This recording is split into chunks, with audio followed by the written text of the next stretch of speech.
Joining me right now, two of my favorites because they always buy me lunch, Jim McGrath and Chris Begala. Gentlemen, welcome back to the show.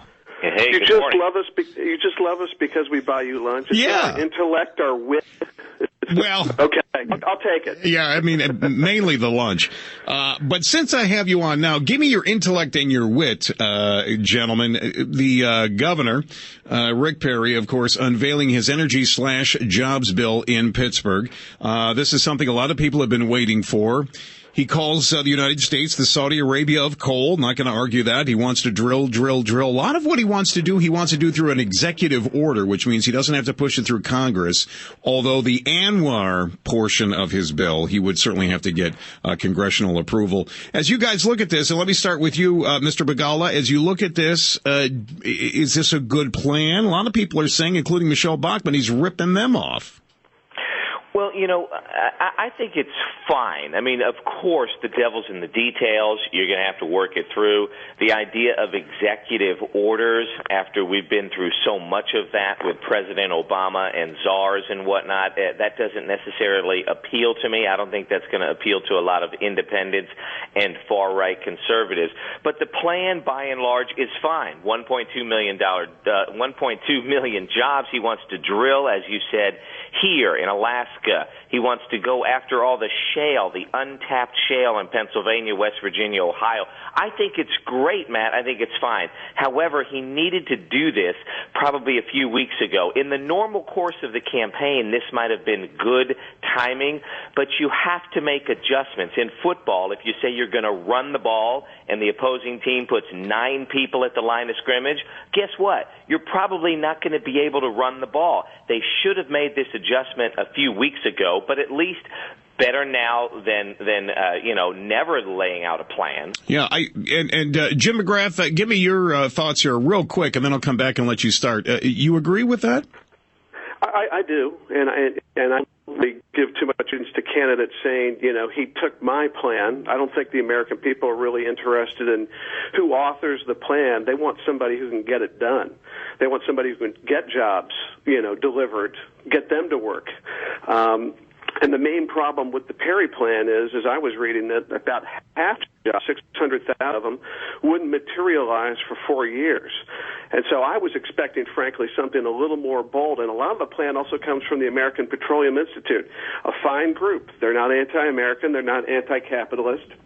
But I was expecting something more bold, more unique from the governor of Texas on energy policy rather than a couple of rehashed ideas. All right, Jim, thank you very much. We'll come back to both Jim McGrath and Chris Begala here on the governor's plan for energy and jobs. And I'm also interested in how they think he will perform tomorrow in the latest debate. Hear about it. Talk about it now with Matt Patrick. KTRH News Time is 6:23, and Chris Begala, Jim McGrath joining me. Jim, I'll start with you this time. In Nevada tomorrow to debate. The governor will be there after announcing his energy/jobs bill. He better have a better handle, I think, on how he is going to articulate this to the audience, wouldn't you think? Oh, yeah, he better. And because last week in New Hampshire, he was asked about economy and job creation. He tried to kind of unveil it there and didn't do a very credible job. So he's got to find also a way to insert himself into the conversation. He was very passive in New Hampshire. And so that was another unsteady, shaky performance.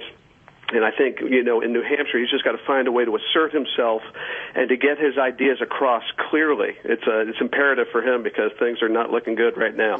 Chris Begala, let me ask you this question. We are talking this morning about the Latino vote here in Houston, in the state of Texas. Many of them are being encouraged now to vote in the Republican primary to actually change parties, much like what Rush Limbaugh was doing back when Hillary was running against Obama, and vote for anybody but Perry, in particular Herman Cain, who I find this baffling to me because they feel that Perry is not the guy that they want on their side. I mean, isn't Perry the guy that provides in-state tuition? Cain's a guy that wants to build a moat and fill it with alligators along the border. Well, it sounds really, strategic and tricky and whatnot to say, look, we are going to mobilize a whole bunch of Hispanic voters to go out and on purpose vote in the Republican primary where maybe some of them do, some of them don't. That's a lot of bull. It's not going to happen. The Hispanic vote is very important, but it's just absolutely mesmerizing to me and other folks that the Hispanic vote doesn't go out there and vote stronger. We got 38% of this county that is Hispanic, yet they make up 10 to 11% of the vote. They need to go out and vote. And also, when everybody talks about Hispanic vote being a block, that's just pure, sheer ignorance. It is not a block vote. They are very different cultures, from Mexico to Guatemala to Venezuela to Colombia to Argentina. They're very different people in many different manners. So to just call that a block, and I'm surprised that we're still doing it. We've been doing it for 50 years. That's just ignorant. All right, very good. Chris Begala, Jim McGrath, as always, a pleasure to have both you guys on. Thanks for your time here this morning.